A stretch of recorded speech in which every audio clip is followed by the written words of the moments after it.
сацыяльна-бытавыя казкі, што гэта проста прыклад класавай барацьбы сялян супраць прыгнёту. Мы вельмі часта бачым казкі як нейкае такое дзіцячае чутво, такое запрашэнне да сну.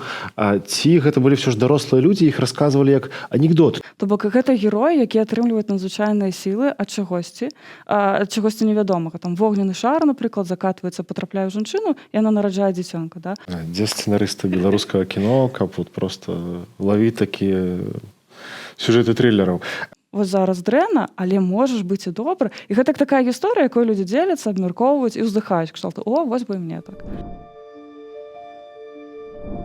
Вітаю, шановныя сябры, з вами падкаст «Гістфак» на Палатно Медыа, у студыі Дар'я Палынская-Лескеркевіч. Сёння паговорым пра казкі.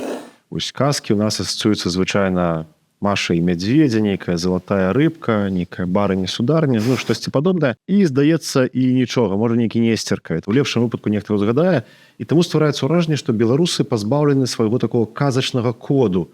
А мажліва, это нешта важнае, і дарма мы гэтага не ведаем. Таму сёння паговорым пра беларускія казкі, што ў іх хаваецца, дзе вось такі першы план, а дзе схаваны план гэтых казак. І, уласна, дзе гэта ўсё шукаць, калі вам цікава гэтая казачная, аўтэнтычная тэма. Прывітанне. Прывітанне яшчэ раз. Ну, слухай, давай такое удакладнім, напэўна, што... Або не удакладнім, а выкажу такое суперсуб'ектыўнае меркаванне, што самыя класныя казкі хаваюцца ў зборніках «Беларуская народная творчасць».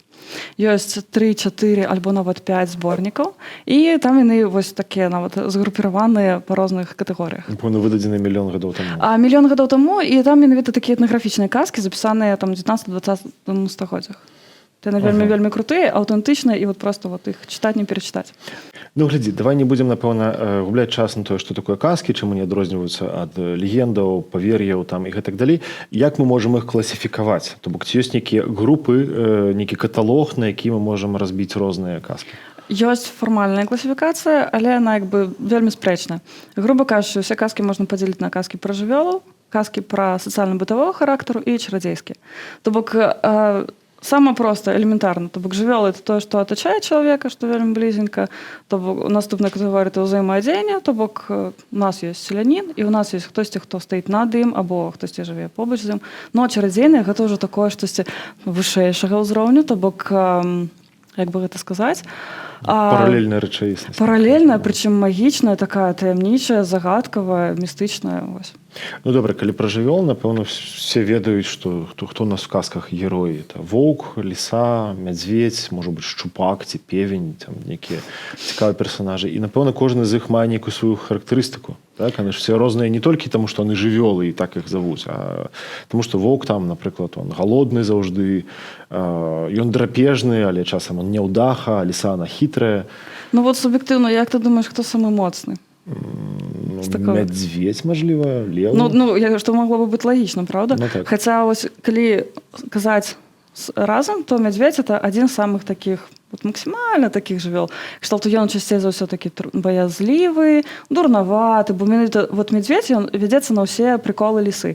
Калі ліса ў казках кажа, што «О, я там злавіла там рыбу, напрыклад», што воўк, што мядзведзь, яны такія «О, супер, і я так зраблю». Ідуць у палонку, суюць туды хвасты, прымярзаюць іх, потым забіваюць. Або топяцца, да. Мядзведзь там на любую авантуру, там пабегчы кудысьці, з кімсьці паборецца, да, окей. Засоўвае лапу ў шчыліну, калі ён там з селянінам спрачаецца пра штосьці. То бок, што мядзведзь, што воўк, яны вроде такія могуць быць моцныя, але яны вельмі слабыя, баязлівыя. І туды ліса самая хітрая. Яна самая хітрая, самая такая, найбольш камунікуе з чалавекам. Яна добра паўтарае яго, яна такі прям агрэсар у іншых казках, там яна спакойна там высяляе, там, напрыклад, зайца з хатак, да, яна абманывае ваўка, яна абманывае чалавека. Ну, такая вот прям суперперсонаж. Кватэрнае пытанне вырашае, так? Да.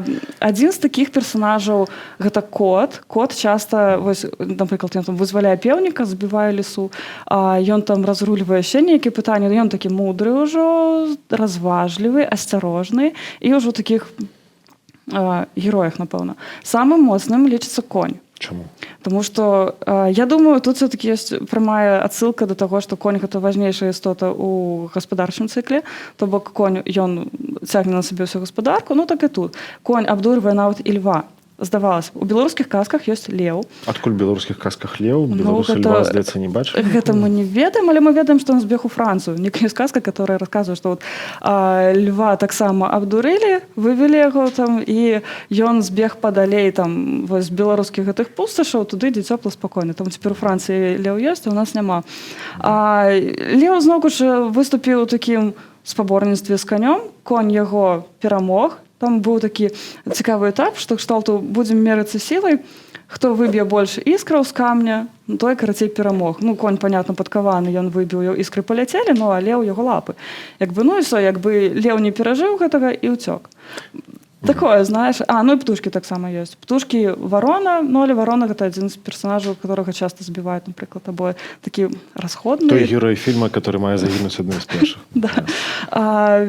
Некие дробные истоты. Господарчие, там, певень, курыца, так само вельмі часто з'являються. Орол у нейкіх казках нават як такая важнейшая, як король птушак узгадываецца нават. Ну і падводзіш такую рысу, каб нам просто все паспець.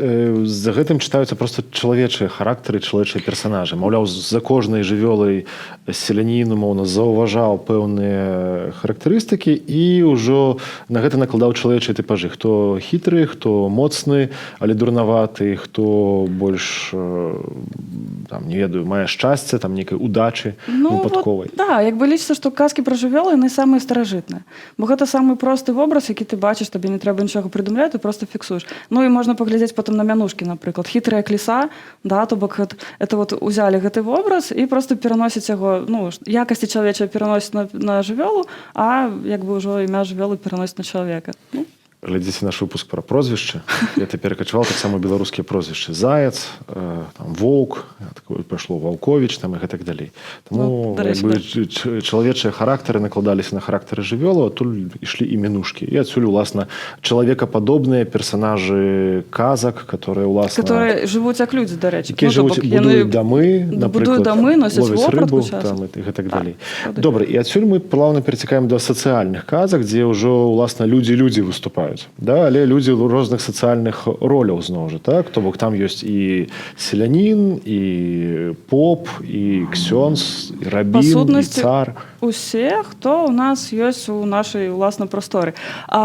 Каментатары да вось БНТ, яны... Вось БНТ выдадзена ў 1970-х годах, і там вельмі такі класны, што кшталту сацыяльна-бытавыя казкі, што гэта проста прыклад класавай барацьбы сялян супраць прыгнёту.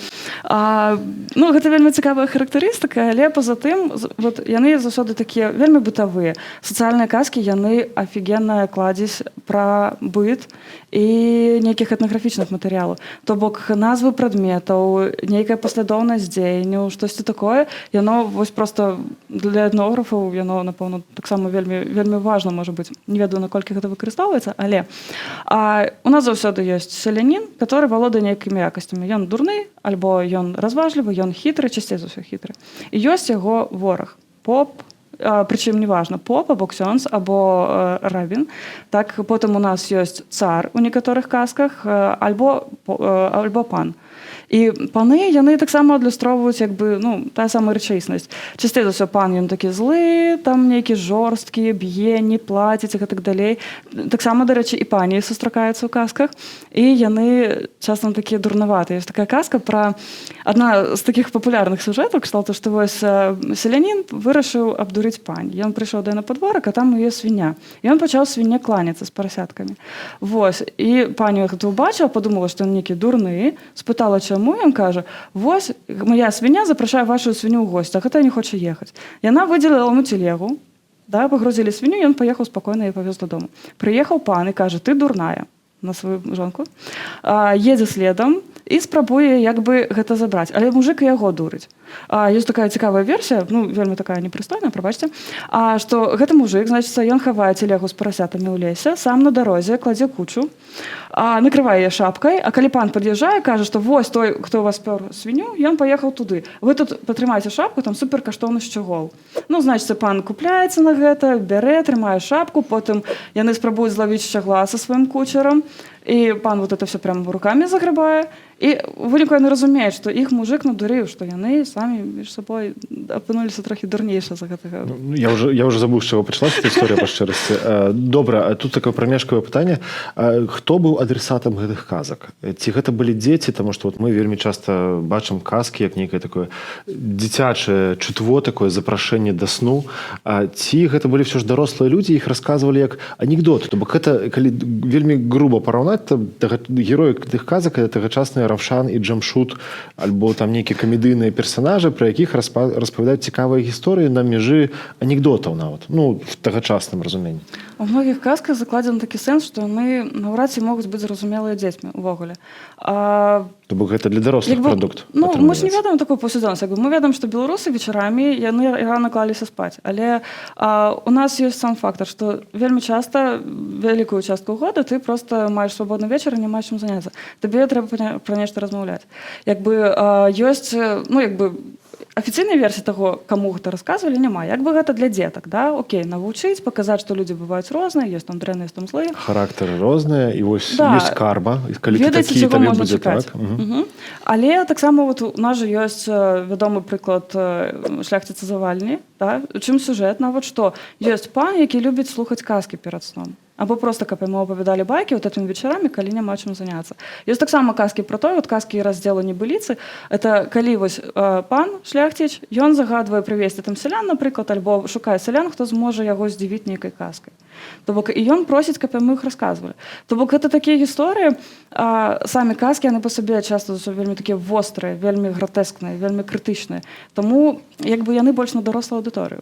Бо гэта тагачаснае кіно, альбо тагачасна тик-ток табе сумна, і ты гартаеш гэтыя нейкія кароткія або больш даўгія нейкія гісторыі. Ну, цалкам можна уявіць сітуацыю, калі там сяляне збіраюцца і расказваюць, напрыклад, гісторыю, калі які-небудзь селянін там взяў і перамог кагосьці, да? І яны вось так сядзяць і рэфлексуюць, што вельмі шмат якія казкі, яны заканчваюцца тым, што селянін, ён здабывае багацце, ён здабывае пасаду, нейкі статус, ён раптам з беднага становіцца багатым. Выпадкова. Праз нейкі выпадак. Да, ён нічога не робіць нават для гэтага. Ён можа быць дурны, там, касы, крывы, але ён патрапляе ў сітуацыю, пасля якой ён рэзка змяняе свой статус.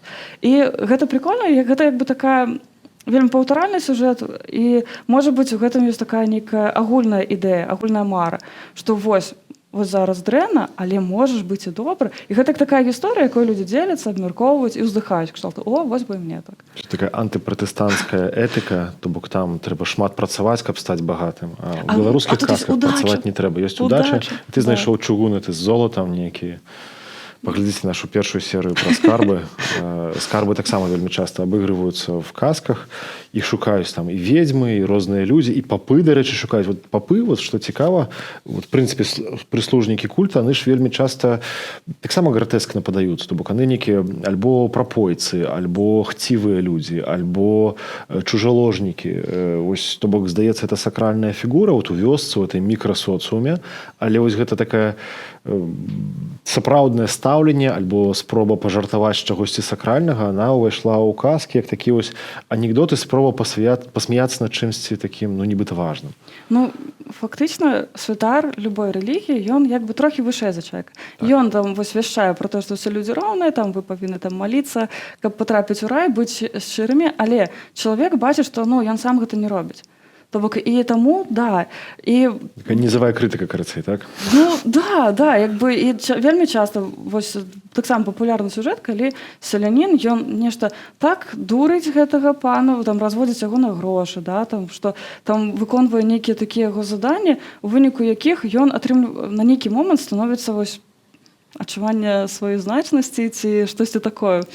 Ну, это цікава, але рэлігійныя і там людзі, которые маюць уладу, яны вось амаль заўсёды высмейваюцца. Яны заўсёды атрымліваюцца, альбо іх забіваюць, альбо іх б'юць, альбо іх там пакідаюць у адным споднім, напрыклад. Ну і забіваюць часам, альбо здзекуюцца так вельмі жорстка, як па-сучаснаму, як ёсць казка, дзе селянін высек пана ў лазні, спусціў з яго 3 скуры, і яшчэ прысыпаў соллю, і так яго там пакінуў у той лазні вісець прывязаны. І скуру здымаюць, і топяць. Быў такі сюжэт, калі там адзін кажа, што вось я тут сяджу ў мяшку, але вось мяне хочуць выбраць на караля. І пан такі, я хочу быць каралём, залазіць у гэты мяшок, ну а гэты ўжо мяшок ідзе на дно. таму што яго топіць. І ёсць вельмі жорсткі сюжэт пра шляхцянку, якая вельмі любіла жывёлу і загадвала сялянам вот іх даглядаць проста больш уважліва, чым сваіх дзяцей. У выніку ейныя жывёлы, якіх развялося шмат, падхапілі бешанства і з'елі яе. Вось, і гэта казка як бы такая, што вось ёсць справядлівасць на свеце. Дзе сцэнарысты беларускага кіно, каб вот просто лавіць такія сюжэты трылераў. Добра, але адкуль гэтая жорсткасць? Вось даўно пытанне такое паўстае. Была, напрыклад, думка, все ведаюць там сапраўдныя казкі братоў Грым, дзе все адбываецца вельмі жорстка, і часам чалавека караюць не тлумачачы, чаму ён дрэнны, альбо наогул ён, у прынцыпе, можа быць і не дрэнны, але яго забіваюць, напрыклад, з'ядаюць вельмі жорстка. Альбо вядомая эта казка братоў Грым пра вісельнікаў, якія там віселі, з іх зрэзалі кавалкі мяса і елі, і там вісеў жывы чалавек, і з яго таксама зрезали просто пасы мяса і ели. Гэтая жорсткасць — это спроба падрыхтаваць, скажем, маладое пакаленне да гэтага жорсткага свету ці нешта яшчэ? Я б сказала, што гэта адлюстраванне рэчаіснасці. Мы кажам пра вясковую грамаду, у которой заўсёды ёсць шмат дзяцей, і большасць з іх не дажывае да ўзросту такога дарослага. Прывучыць да смерці, да пытання іх не смерці. трэба да гэтага прывучваць. Гэта элемент рэчаіснасці. Гэта непазбежнасць. Ёсць момант, што ў нас, напрыклад, там вось пахаванне адбываецца рэгулярна, і калі гэта вясковая грамада, то это публічнае мерапрыемства, груба кажучы, да? Все прыходзяць глядзець на труну, яна стаіць некалькі дзён у доме. Паміраюць дзеці, паміраюць дарослыя ад хваробаў, рэгулярна дзеці сутыкаюцца смерцю ў гаспадарцы. Яны дапамагаюць малога ўзросту, там як пасвіць свіней, так іх потым свежаваць і забіваць. І тут няма да чаго рыхтаваць. Вот, напрыклад, калі вось мы зараз пачытаем беларускія традыцыйныя казкі ў такой адаптацыі, там, напрыклад, пра лісічку і зайчыка, да, вось там яны там вот спакойна там все адбылося, да, і яны разышліся. Казка Што адбылося? Умоўна, адбываецца нейкае дзеянне, бо сюжэту вельмі шмат, яны ўсе як бы вельмі падобна і вельмі розна адначасова. Але, напрыклад, казка звычайна заканчваецца тым, што ўсе разыходзяцца. Там вось коцік ратуе пеўніка, і яны ідуць дадому, да? А лісічка ўжо застаецца ні з чым, як бы мы не ведаем. Але вось у гэтых казках, которые такія больш аўтэнтычныя, ёсць канкрэтны фінал. Лісічку забіваюць, ейных дачок забіваюць. Там хтосьці памірае таксама ў працэсе. Вельмі часта забойствы фігуруюць у сацыяльных казках, калі там ці казках пра герояў, калі у пачатку, калі дзень адбываецца, там прыходзіць, напрыклад, сядзіць нейкі герой, хоча кінуць там чарпак ці нешта такое у ката, патрапляе дзіцёнка, дзіцёнка забівае. І ён далей там яго выганяюць умоўна, і ён ідзе ўжо шукаць нейкіх далейшых прыгодаў. То бок смерць, она вельмі такая натуральная, гарманічная, кшталту, а што такога? Разліты ў паветры. Добра, але мы не можам як бы скончыць на пэўнай тэме, не паразмаўляўшы пра чарадзейныя казкі, такія казкі з такім гераічным ключы. То бок тут уже не столькі побытавыя анекдоты, не столькі гісторыі пра жывёлаў, а ўжо нешта бліжэй, нейкая матэрыя бліжэйшая да міфаў і легендаў. То есть там ёсць нейкія цмокі, ведзьмы, яшчэ нешта. Вось так, як былі... Хто там жыве наогул? Хто жыве ў беларускім этом міфічным казачным свеце? Магчыма, якраз гэтыя казкі, яны такі ключик да вось гэтай такой прота-свядомасці. То бок гэта героі, якія атрымліваюць надзвычайныя сілы ад чагосьці невядомага. Там вогненны шар, напрыклад, закатваецца, патрапляе ў жанчыну, і яна нараджае дзіцёнка, да? Альбо там просто нешта яшчэ, там, не знаю, вельмі шмат сюжэтаў просто розных. Крыцей, адбываецца штосьці, што чалавек не разумее, адкуль яно бярэцца, ці чым яно там прыходзіць. Гісторыя Кацігарошка, напрыклад. Да, жанчына заплакала, сляза патрапіла ў вядро, яна ператварылася ў гарошыну, яна яе з'ела, і нарадзіўся дзіцёнак. І чым он далей займаўся? Здзейсняў подвігі, ён забіваць мока. Так. І далей у нас зноўку ж, што робіць герой? Герой — гэта нейкая такая паўміфічная асоба, да? Любы герой у казках. У нас не было вось гэтых былінных, там, дзе яны там такія натуральныя, да? Умоўна, у нас герой, ён расце не па днях, а па гадзінах, вельмі хутка, вельмі моцны, там, любога адужае, і ён ідзе здзяйсняць подвіг, прычым подвіг вельмі часта такі канкрэтны. Ёсць нейкае зло, напрыклад, смок, які там з'еў сонца, забраў радасць і гэтак далей. І вось наш герой ідзе яго забівае і вяртае сонца, зоркі, месяц, напрыклад, на неба, альбо каралеўн. І ёсць такое меркаванне, што якраз гэта такі, можа быць, погляды на стварэнне свету, напрыклад, да, там на вось рух сонца, чаму там бывае зацьменне, тому што яго там хтосьці з'еў, да. То бок гэта штосьці вельмі такое архаічнае, што мы не захавалася, напрыклад, у такіх, ну, нармальных там легендах, там у міфалогіі. А вось тут такія сляды застаюцца. Ну, вось гэта акурат вельмі цікава, таму што все гэта вельмі перагукаецца з міфамі, в прынцыпе, і індаіранскімі, арійскімі і міфамі народаў свету, то бок гэта історыя і Мардука, і герояў скандынаўскіх міфаў. Герой нараджаецца чароўным чынам у жанчыны, часам якая не можа мець дзіцёнка. Да, ён вельмі хутка расце, ён вельмі дужы, і пасля ён забівае галоўнага негатыўнага персанажа, які хоча там скрасці сонца, умоўна кажучы. І тут вот казкі вельмі цікавыя, таму што мы ж прывыклі да думкі, што вот наша міфалогія она не захавалася. Мы не ведаем, як выглядаў пантэон багоў, у нас не было сваіх там старэйшай Эдды і малодшай Эдды, у нас это не запісана. А вось у казках атрымліваецца усе тыя гераічныя старажытныя паняцці, яны в прынцыпе прысутнічаюць, просто яны можа быць згладжаныя, недараспаведзеныя альбо недачутыя, мажліва. Ну, пытанні і трактоўкі, як бы, і просто страчанай спадчыны ўсё-такі больш. Бо у нас вывучэнне казак, яно пачынаецца вельмі позна і вельмі малой групкай людзей. Напрыклад, у нас мала захавалася сацыяльна такіх бытавых казак, таму што іх проста не лічылі вартымі запісваць. Ну, тыпу, ну вот што там, вось чарадзейныя казкі, там пра асілкаў, напрыклад, пра нейкіх герояў, гэта да. Вось там, дзе ёсць магія, нейкія там ведзьмы умоўна, Кашчэй бяссмертны, Смок, гэта цікава. А гэта, ну, як бы, і быў страчаны вельмі вялікі пласт. Это шкада. Ну, я думаю, пласт быў страчаны аб'ектыўны яшчэ з-за шматлікіх там войнаў, вот як это расхожая фраза, што навошта запісваць фальклор на полачыне, калі там кожны другі загінуў там у 17 стагоддзі, умоўна кажучы. Ну, то бок цалкам вымардаваныя рэгіёны, на якіх могло не застацца нават слідоўнікаў фальклора, калі там няма нейкай колькасці вёсак на нейкі там вялікі абшар зямлі. Альбо там уже пераселеныя людзі жывуць. Ну, але мне здаецца, што гэта вельмі цікавая думка, што камусьці калісьці паспрабаваць выцягнуць гэтыя міфалагічныя сюжэты з тых казак, которые нам падаюцца дзіцячымі, якія нам падаецца запрашэннямі да сну, але насамрэч хаваюць сабе шмат і шмат цікавага. Ну што, на гэтым мы, напэўна, будзем развітвацца. Нагадваю, з вами ў студыі была Дар'я Палынская, Алесь Кіркевіч. Мы сёння размаўлялі пра казкі, недаказаныя, недачутыя, недадаследаваныя казкі. Мы таксама забылі сказаць, што яны, здаецца, выдадзеныя, але вось, напрыклад, грунтоўных аналітычных працаў па казках я не ведаю, прынамсі па-беларускіх. Магчыма, нехта з вас ведае, напішыце ў каментарах, а магчыма, нехта з вас іх нават напіша, такія працы. Сустрэнемся ў новых серыях. Да побачення. Да побачення.